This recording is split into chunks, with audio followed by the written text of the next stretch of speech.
नमस्कार, स्वागत है study with Ravi YouTube channel में। आज पढ़ेंगे हिंदी साहित्य से महत्वपूर्ण भक्ति काल के प्रश्न जो UP TGT, PGT, LT grade सभी परीक्षाओं के लिए महत्वपूर्ण प्रश्न है। और चैनल पर पहली बार आए हो तो चैनल को सब्सक्राइब कर लीजिए और बेल आइकन जरूर दबा लीजिए। तो शुरू करते हैं। पहला प्रश्न है, कृष्ण को रस रूप में तथा राधा को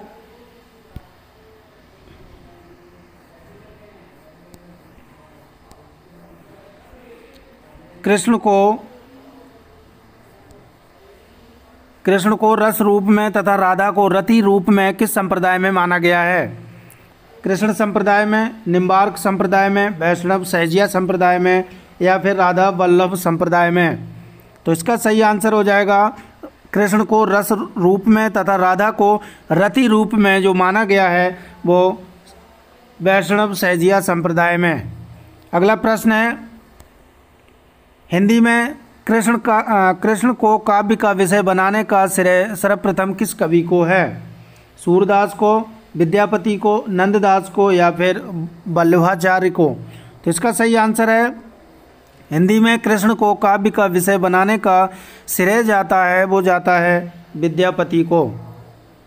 अगला प्रश्न है, कृष्ण की उपासना बृजेंद्र कुमार के रूप में किस संप्रदाय के अनुयायी करते हैं? सखी संप्रदाय, चैतन्य संप्रदाय या फिर निम्बार्क संप्रदाय या फिर राधा वल्लभ संप्रदाय? तो इसका सही आंसर हो जाएगा चैतन्य संप्रदाय में कृष्ण की उपासना बृजेंद्र के रूप में करते हैं। अगला प्रश्न है, नंददास को अष्टशाप में किसने दीक्षित किया था? वल्लभाचार्य ने, सूरदास ने या विट्ठलनाथ ने या फिर कुंभनदास ने? तो इसका सही आंसर है, नंददास को अष्टशाप में किसने दीक्षित किया था? तो ये किया था विट्ठलनाथ ने। अगला प्रश्न है, निम्न में से असंगत है? अनेकार्थी मंजरी, अनेकार्थ मंजरी नंददास, युगल शतक श्रीभट्ट, रास पंचाध्यायी कृष्णदास या फिर यूसुफ जुलेखा शेख निसार? तो इसका सही आंसर है अनेकार्थ मंजरी नंददास की, बिल्कुल सही है। और युगल शतक श्रीभट्ट का ये भी सही है। रास पंचाध्यायी ये कृष्णदास का नहीं है, ये नंददास का है, इसलिए ये असंगत है। यूसुफ जुलेखा शेख निसार का है। तो इसका सही आंसर हो जाएगा रास पंचाध्यायी कृष्णदास का नहीं है जबकि नंददास का है। अगला प्रश्न है, ब्रजभाषा कृष्ण काव्य में सूरदास के उपरांत किस कवि को सर्वाधिक प्रतिभाशाली एवं विद्वान माना गया है?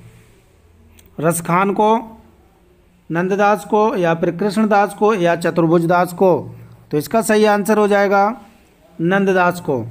ब्रजभाषा कृष्ण काव्य में सूरदास के उपरांत जो कवि हैं नंददास, इनको सर्वाधिक प्रतिभाशाली एवं विद्वान माना गया है। अगला प्रश्न है, सूरदास को किस महाकवि की वंश परंपरा में माना जाता है? चंद्रवरदाई, तुलसीदास या विद्यापति या जगनिक? तो इसका सही आंसर है चंद्रवरदाई। सूरदास को जो है वंश परंपरा में माना जाता है वो चंद्रवरदाई वंश परंपरा में माना जाता है। अगला प्रश्न है,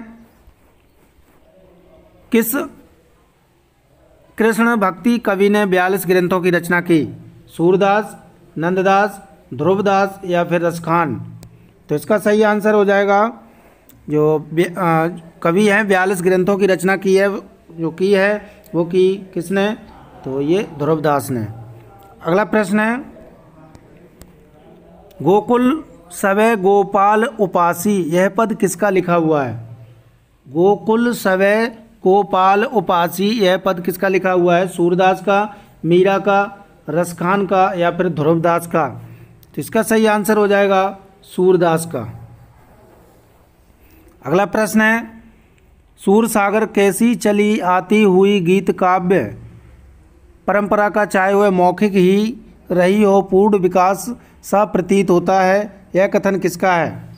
डॉक्टर नगेंद्र का, प्रभुदयाल मित्तल का या फिर आचार्य शुक्ल का या फिर हजारी प्रसाद द्विवेदी का? तो इसका सही आंसर है कि सूर सागर कैसी चली आती हुई गीत काव्य परंपरा का, चाहे वह मौखिक ही रही हो या पूर्ण विकास सा प्रतीत होता हो, यह कथन किसका है? तो ये रामचंद्र शुक्ल का है। अगला प्रश्न है, नंददास ने किस ग्रंथ में रासलीला की आध्यात्मिक व्याख्या करते हुए कृष्ण, वृंदावन, मुरली, गोपी आदि को प्रतीक मानकर आध्यात्मिकता से जोड़ा है? रास पंचाध्यायी, सिद्धांत पंचाध्यायी, या फिर विरह मंजरी, या फिर मान मंजरी?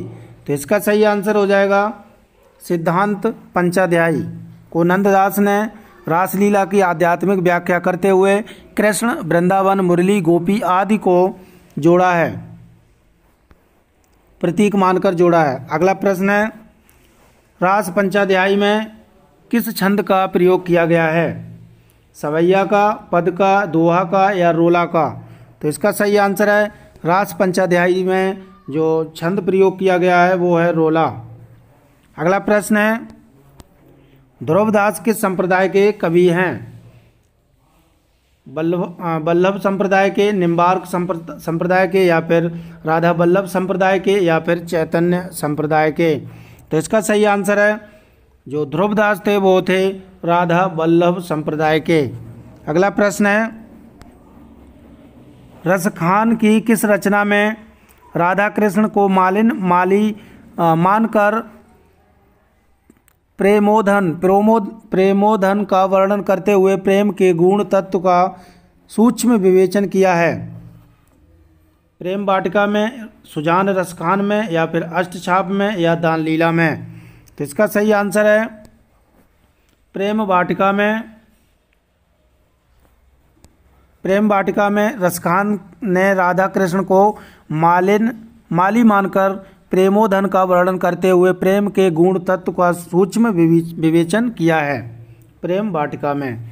अगला प्रश्न है, आगे होने वाले कवियों की श्रृंगार और वात्सल्य की उक्तियां सूर की जूठी सी जान पड़ती हैं, यह कथन किस का है? आचार्य रामचंद्र शुक्ल का, या फिर विजेंद्र स्नातक का, या डॉक्टर नगेंद्र का, या फिर हजारी प्रसाद द्विवेदी का? तो इसका सही आंसर है रामचंद्र शुक्ल का है। आगे होने वाले कवियों की श्रृंगार की ओर वात्सल्य की उक्तियां सूर की जूठी सी जान पड़ती हैं, तो यह कथन है आचार्य रामचंद्र शुक्ल के। तो ये थे महत्वपूर्ण 15 प्रश्न अच्छे लगे हो तो वीडियो को लाइक करें, सब्सक्राइब करें और शेयर करें। Thank you.